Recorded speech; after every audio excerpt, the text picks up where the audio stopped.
नमस्ते प्रणाम, हमारे आप सबके छोटे प्रकाश कुमार रोजा और फिर से हमारा नया वीडियो में आप सबके स्वागत था। और फिर से नया वीडियो में लेके आ चुकल बानी खेसारी यादव के एक नया गाना आइल बा, जौन गाना के नाम बा गोरी तोर गलिया। और एक बार पहले गाना सुनी।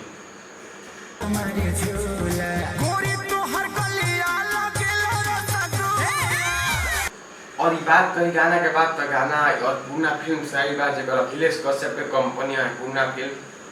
और ये गाना में खुशी कक्कड़ गईले बाड़ी खेसारी यादव के साथ में, और सपना चौहान मॉडल जगह में काम कर बड़ी। और एक म्यूजिक पर आर्या शर्मा। तो एक बार लाइन सुनी जो ना मैं लड़की क्या कहती है, एक बार लाइन सुनी।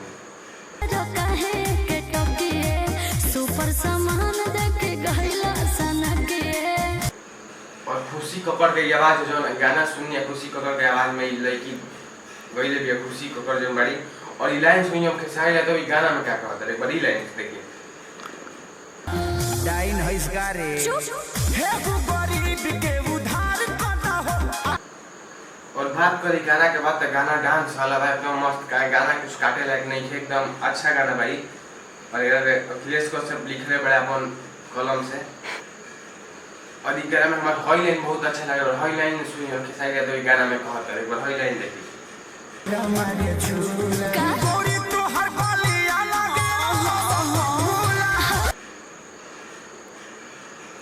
और बात करी गाना के बाद तक गाना ही कहीं से काटे लायक नहीं है, बहुत प्यारा गाना भाई, डांस वाला गाना बा, हर एक जगह बाजे वाला।